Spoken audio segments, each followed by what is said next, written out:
کسی شخص نے ایک غلام خریدا تھا تو اس غلام نے اپنے آقا سے 3 شرطیں کی۔ پہلی یہ کہ جب نماز کا وقت آئے تو آپ مجھے نہ روکیں گے، دوسری یہ کہ آپ مجھ سے صرف دن میں خدمت لے سکیں گے مگر رات کو مجھ پر یہ پابندی نہ ہوگی،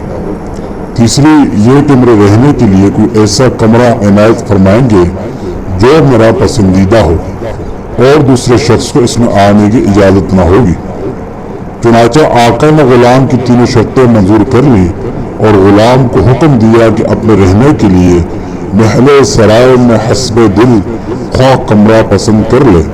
جس میں ہر کمرہ ایک سے ایک بہتر ساز و سامان کے ساتھ آراستہ تھا۔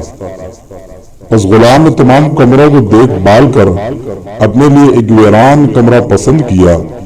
جو بغیر چھت کے تھا۔ اس پر آقا نے دریافت کیا کہ آخر تم نے یہ ویران کمرہ کیوں پسند کیا؟ کمرے تو اور بھی ہیں۔ اپنے آقا سے یہ بات سن کر غلام نے جواب دیا کہ میرے آقا شاید آپ کو معلوم نہیں کہ ویران جگہ اللہ تعالیٰ کے ذکر سے آباد ہو جاتی ہے۔ اس کے بعد غلام نے اس ویران کمرے میں رات کو رہنا شروع کر دیا اور یہ بات پہلے ہی طے ہو چکی تھی کہ رات کو غلام آزاد رہے گا۔ جب غلام کو اپنے پسندیدہ آزاد کمرے میں رہتے ہوئے کچھ عرصہ گزر گیا تو اس کے آقا نے ایک دن رات کو بزم احباب منعقد کی اور نصف شب کے بعد جب دوست احباب رخصت ہو گئے تو مالک مکان چہل قدمی کرتا ہوا غلام کے کمرے کی جانب جا نکلا تو کیا دیکھتا ہے ایک نورانی قندیل نے اوپر سے آ کر کمرے کی خالی چھت کو گھیر رکھا ہے اور غلام سجدے میں پڑا ہوا اپنے رب سے دعا اور مناجات میں مصروف ہے کہ میرے پروردگار دن کو تو نے میرے آقا کی خدمت میرے ذمہ واجب کر دی، اگر یہ خدمت میرے ذمہ نہ ہوتی تو میں رات دن تیری عبادت میں مشغول رہتا، لہٰذا تو میرا عذر قبول فرما لے۔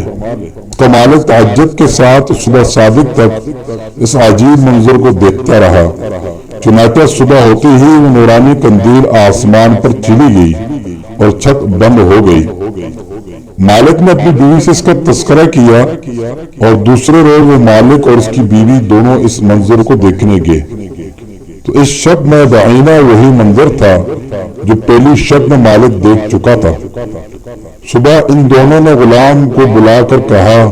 تو اللہ کے واسطے آزاد ہے تاکہ اپنی خواہش کے مطابق رات دن اللہ کی عبادت میں مشغول رہ سکے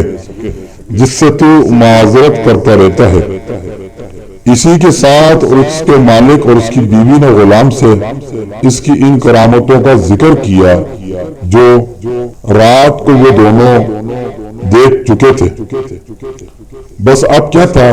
جب غلام کو معلوم ہوا کہ ان پر اس کا پردہ فاش ہو گیا ہے تو اس نے اسی وقت دربار الہی میں ہاتھ اٹھا کر دعا کی، اے میرے اللہ، اے میرے پروردگار، میں نے تجھ سے دعا کی تھی میرے راز کسی پر نہ کھولیو، مگر اب جب کہ میرا بعید دوسروں پر ظاہر ہو گیا جس کو میں مخفی رکھنا چاہتا تھا تو مجھ کو اپنے پاس بلا لے۔ چنانچہ اسی حالت میں اس کی روح قفس عنصری سے پرواز کر گئی اور وہ واصل برحق ہو گیا۔ اللہ تعالیٰ اس کی مغفرت فرمائے۔